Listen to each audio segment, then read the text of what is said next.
Shri Venkateswara gold తాకట్టులో ఉన్న మీ బంగారాన్ని విడిపించి కొనబడును.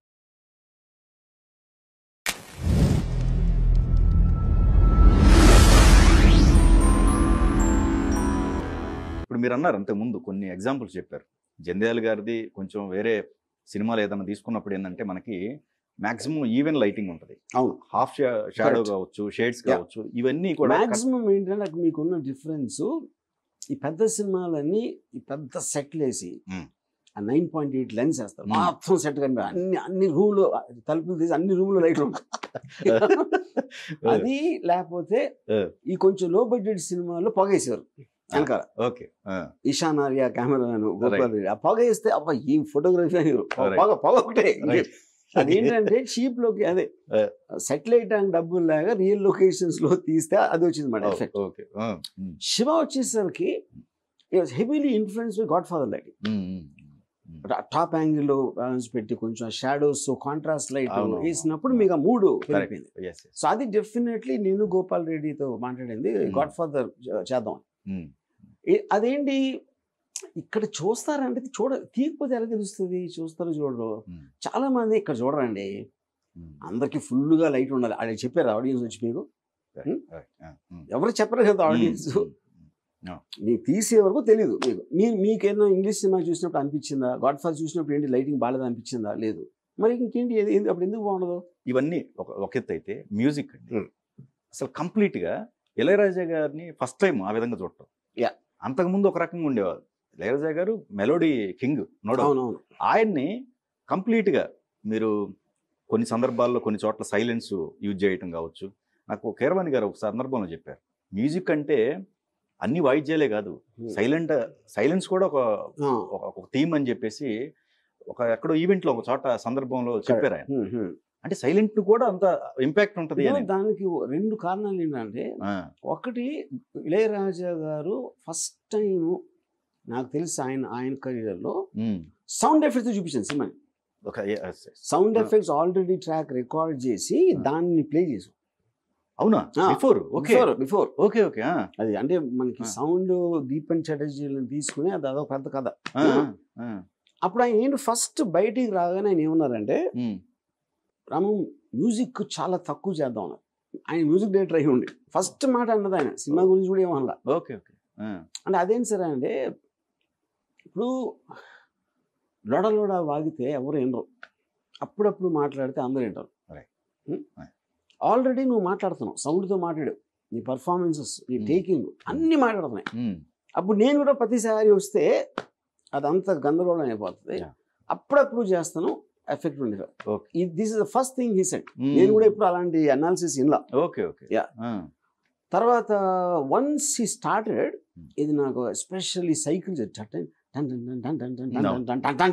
ఉంది కదా, అది అసలు అది ఆయన కండక్ట్ చేశారు ఆర్కెస్ట్రా అప్పుడు ఆ టైంలో. అసలు చేస్తూ ఉంటే నాకు ఒక ఆవేశం వచ్చాను. ఆయన చూస్తూ ఉంటే సీన్ కాకుండా ఆయన బాడీలోంచి వచ్చేస్తుంది మ్యూజిక్ అన్న ఫీలింగ్ వచ్చింది. వచ్చేసి ఆ కళ్ళలో తీక్షణంగా స్కిన్ మీదకి వెళ్ళిపోతుంది అన్న ఆ ఫీలింగ్ ఇప్పుడు మర్చిపోయాను ఆయన చూస్తూ ఉంటే.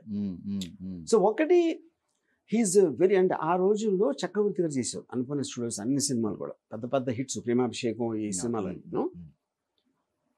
నేనేమన్నానంటే, చక్రవర్తి గారు ఆల్రెడీ నేను కొంచెం తిరుగుతున్నప్పుడు కలెక్టర్ గారు అబ్బాయి ఆ టైంలో నేను చూశాను. నేను ఏం చెప్పానంటే, అసలు చక్రవర్తి గారికి అర్థం కూడా ఉంది సినిమా అది శివ, ఈ won't know what to do. నేను చెప్తున్నాను, ఇది only man who can do this Ilaiyaraaja. ఎందుకు ఇళయరాజా అనుకున్నాను నేను ఆల్రెడీ ఇళయరాజా గారు వేరే సినిమాలు బీజిఎం చాలా స్టడీ చేశాను. ఎర్ర గులాబీలో వచ్చేది for example, tick tick tick అవచ్చు, ఇంకా మణిరత్నం సినిమాలు బ్యాక్గ్రౌండ్ స్కోరు ఆయన మించిన లేరు. దానికి తోడు శివాలు తీసిన టేకింగ్ వైస్గా, ఆ టేకింగ్ మళ్ళీ కదా మీకు మ్యూజిక్ ఎన్హాన్స్ అయ్యేది పిక్చర్ బట్టే కదా. కరెక్ట్. అంత డిఫరెంట్గా తీసేసరికి ఆటోమేటిక్గా చాలా డిఫరెంట్గా వచ్చింది మ్యూజిక్. ఓకే. అండ్ మీరు గమనించారండి, ఇప్పుడు చూస్తున్నప్పుడు ఈ సీన్ నేనే తీసింది, ఈ ప్యాటర్న్, ఈ సీక్వెన్స్ ఎంత బాగా చేశానా అని ఇప్పుడు ఈ మధ్య మీరు చూస్తున్నప్పుడు మీకు అనిపించిన సీక్వెన్స్? ఆ సీక్వెన్స్ ఏమనిపించిందంటే, ఇప్పుడు శుభలేష్ సుధాకర్ పెళ్లికి వెళ్తున్నారు, పెళ్లికి వెళ్తా ఉంటే ఒక అంటాడు అనగానే ఒక పాయింట్ ఆఫ్ వ్యూలో రాళ్ళు అడ్డంగా ఉంటాయి. ఒక పాయింట్ ఆఫ్ వ్యూలో కెమెరా అలా ఇలా అవుతుంది. అక్కడి నుంచి రివర్స్ చేసి ఆ షార్ట్ డివిజన్లో వాళ్ళు పరిగెత్తుకొచ్చి మళ్ళీ పక్కకు తిప్పేసేటప్పటికి మళ్ళీ పాయింట్ ఆఫ్ వ్యూలో చెట్టు వస్తూ ఉంటుంది, చెట్టు సైషన్లో వచ్చి కొట్టుకుంటుంది. ఇంత డీటెయిలింగ్ అండ్ యాక్షన్ సీన్ అనేది నాకు ఈ మధ్యకాలంలో గుర్తులేదు, ఏ సినిమా చూశాను. అంటే ఆల్మోస్ట్ ఆడియన్స్ని తీసుకెళ్ళి ప్రతి డీటెయిలింగ్ ఒక్క షార్ట్ ఎక్స్ట్రా లేకుండా మొత్తం దాంట్లో అదొకటి అనిపించింది చాలా ఎక్స్ట్రాడినరీగా shot division. And parts of the cycle chase also, maybe not the whole thing. అలాగే ఒక్కొక్క షార్ట్ అంటే సడన్గా మన రఘువరన్ భరణి కలిసి ఒక బ్యూటిఫుల్ సన్సెట్ అవుతున్న ఒక చెట్టు ఒక లేక్ దగ్గర సిల్వెట్లు మాట్లాడుతూ ఉంటారు ఒక ప్లాన్ గురించి. సో అలాగే చాలా అనిపించింది. సో ఓకే, ఈ ప్యాటర్న్ ఓకే అండి. మీకు ఇక్కడ ఇంకొంచెం చేస్తే బాగుంటుంది, ఇంకొంచెం కన్విన్సిబుల్గా చేస్తే బాగుంటుంది, ఇక్కడ ఇది అవ్వలేదు, ఇక్కడ ఇది ఉంటే బాగుంటుంది, యాడ్ చేస్తే బాగుంటుంది అనిపించిన ఏమైనా ఉన్నాయండి? 100%. ఐ ఫీల్ ప్రీ క్లైమాక్స్ కొంచెం అంటే ఏదో చేసి అవగొట్టేయాలి అన్నంత అలాంటి ఫీల్ వచ్చింది నాకు. Pre climax okay.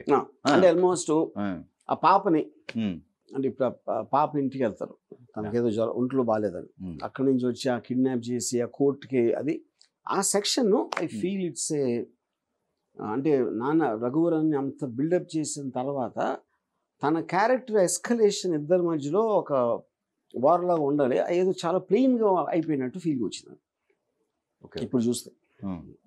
But that got compensated by the fight in దాంట్ క్లైమాక్స్ ఫైట్ రఘువరన్కి నాగార్జునది అది నాకు తెలిసి one of the best fights ever. అది కూడా నేను ఒక మెకానైజ్ గోల్డ్ అనే సినిమా నుంచి క్లైమాక్స్ ఫైట్ నుంచి కాపీ పెట్టినాను. ఓకే. ఉమర్ షరీఫ్ అండ్ గగని పేక్ కొట్టుకుంటారు, అక్కడి నుంచి తీసినది.